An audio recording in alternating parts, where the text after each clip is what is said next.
IPL పెడతా అంటే ఎవడు రాడు. ఆ కెపాసిటీ ఉందా లేదా, గ్రౌండ్ ఉందా లేదా చూస్తారు. అలాంటిది ఇండియాకే పేరు ప్రతిష్టలు వచ్చేటువంటిది ఫార్ములా ఈ రేసింగ్ తీసుకొచ్చి కష్టపడి ఒక బ్రాండ్ ఇమేజ్ పెంచి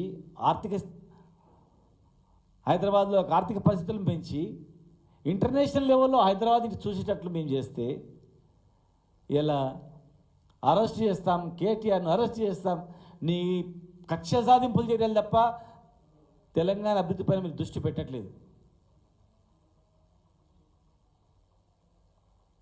ఇలా జైళ్ళు వేయాల్సి వస్తే మరి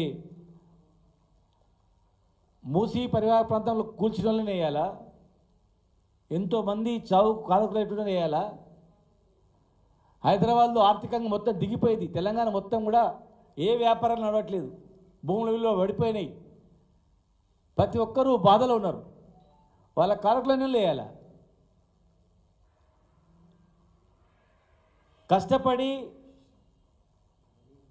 కష్టపడి తన శక్తినంతా ఉపయోగించి ఇలా తెలంగాణ ఇమేజ్ పెంచుతూ వస్తుంటే ఈ ప్రభుత్వం వచ్చిన సంవత్సరంలో, ఈ సంవత్సర కాలంలో తెలంగాణ మొత్తం కూడా అన్ని రంగాల్లో పడిపోయింది. ఒక్క ఫార్ములా ఈ రేసింగ్ మీదనే మీరు జైల్లో పెడతామని చెప్తున్నారు. మీరు ఇక ఏం స్పోర్ట్స్ నిర్వహిస్తారు? స్పోర్ట్స్ యూనివర్సిటీ ఏం కడతారు? ఒలింపిక్స్ ఎట్లా చేస్తారు? ఏషియన్ గేమ్స్ ఎట్లా చేస్తారు? కామన్వెల్త్ గేమ్స్ ఎట్లా తీసుకురాగలుగుతారు? ఎవరైనా హైదరాబాద్లో స్పోర్ట్స్ ఈవెంట్ నిర్వహించాలంటే భయపడే పరిస్థితి తెస్తున్నారు. హైదరాబాద్లో ఒక ఈవెంట్ చేయాలంటే ఇక్కడ ఈవెంట్ చేస్తే లేని కష్టాలు వస్తారా అని చెప్పి అసలు కేసులు పెట్టాల్సింది కేటీఆర్ మీద కాదు, ఈ ప్రభుత్వం మీద వస్తుంది. ఎందుకంటే కేటీఆర్ గారు ఒక నిర్ణయం కాదు, ఒక మంత్రి అంటే ప్రభుత్వ నిర్ణయం. అది ఒక ప్రభుత్వం తీసుకున్న నిర్ణయాన్ని మీరు వచ్చి వ్యతిరేకించొద్దు. ప్రభుత్వం నిర్ణయించిన దాన్ని కొనసాగించాలా. మీరు కొనసాగించినందుకు కొన్ని వందల కోట్ల వేల కోట్ల నష్టం ఆ సంస్థకు అవుతుంది. రేపు భవిష్యత్తులో వాళ్ళు ఈ ప్రభుత్వం మీద కేసు పెడతారు, మీ మీద కేసు పెడతారు. కేటీఆర్ మీద కేసు పెట్టడం కలల మాట, గుర్తుపెట్టుకోండి.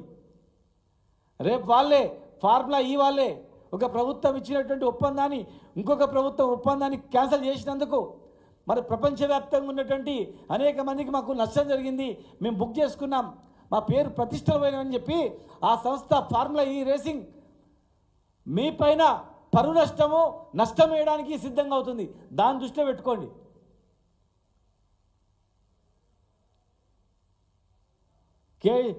గత ప్రభుత్వంలో నన్ను జైల్లో పెట్టిండ్రు కనుక ఇంకా వీళ్ళని జైల్లో పెట్టాలి అని ఒక కక్ష సాధింపు తప్ప ప్రభుత్వ పరిపాలన మీద దృష్టి పెట్టట్లేదు. దుర్మార్గంగా పరిపాలన నడుస్తోంది. ఒక ఎస్టీలను, మీ నియోజకవర్గంలో ఉన్నటువంటి వాళ్ళను బేడీలు వేసుకొని హార్ట్ అటాక్ వచ్చిందంటే బేడీలు వేసుకొని హాస్పిటల్లో ట్రీట్మెంట్ ఇస్తున్నారంటే ఇంత ఘోరమా? దానిలో మళ్ళీ జైలు సూపరింటెండెంట్ సస్పెండ్ చేయడము. జైలు సూపరింటెండెంట్ ఏం చేసిండు? మీ విధానం బట్టి అని చేసిండు.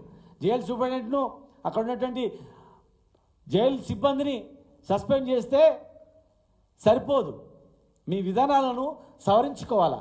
మీ విధానాల ప్రకారం వాళ్ళు చేసిర్రు, మీరు చేసిన తప్పుకు వాళ్ళని బలిచ్చి ఇగో తప్పు చేసిర్రని చెప్పి వాళ్ళ మీద వేసి దాటవేయడానికి సరికాదు. అది ఒక చిన్న ఈవెంట్ కావాలంటే, ఇంటర్నేషనల్ ఈవెంట్, స్పోర్ట్స్ ఈవెంట్ చేయాలంటే ఇక్కడ స్థాయిని బట్టి, ప్రభుత్వ స్తోమతను బట్టి చేస్తారు. ఇలా మీరు చేసిన నష్టానికి తెలంగాణ కాదు, ఈ భారతదేశానికే గొప్ప నష్టం. ఇంటర్నేషనల్ ఎవడన్నారు ఈ దేశం రావాలంటే పలానా రాష్ట్రంలో రద్దు చేసిండ్రు, ఒక ఈవెంట్ కాదు 2వ 3వ ఈవెంట్ అయ్యే లోపల అనేక మార్పులు వస్తాయి, ఒక మాట మీద నిలబడరని చెప్పి నష్టం వాటిల్తుంది. ఒక వ్యక్తుల సంస్థ కాదు ఇది. ఇలా మీరు ఉంటారు పోతారు, రేపు మళ్ళీ మేము వస్తాం. గతంలో మేము ఉన్నాం, కానీ మీరు చేసిన నిర్ణయాలు మేము వచ్చి రద్దు చేస్తే అది ప్రభుత్వం అనబడదు, ఓ నియంత్రణ పాలన అనిపిస్తుంది. ఇది గతంలో రాజశేఖర రెడ్డి గారు నిర్వహించినటువంటి ఆరోగ్యశ్రీని కొనసాగించినాం. అనేక అంశాల్లో గతంలో తెలుగుదేశం పార్టీ కావచ్చు, కాంగ్రెస్ కావచ్చు, ఆ రాష్ట్రాల్లో కొనసాగించినవి ఇంకా మెరుగైనవి చేస్తూ పోయినాం తప్ప ప్రభుత్వం మారంగానే ఆ ప్రభుత్వం చేసినవన్నీ రద్దు చేసుకుంటూ పోతే రాష్ట్రాలు దేశాలు దివాళా ఇస్తాయి. ఇది రాచరిక పరిపాలన కాదు, ఇది ప్రజాస్వామ్య పరిపాలన. ప్రజాస్వామ్య పరిపాలనలో ఒక మంత్రి చేసినట్టే ఒక మంత్రి చేసినట్లే కాదు, ప్రభుత్వం చేసినట్ల. ప్రభుత్వం చేసిన చర్యను ఒక మంత్రి చేసినట్టు స్వార్థాన్ని కట్టొద్దు. ఇలా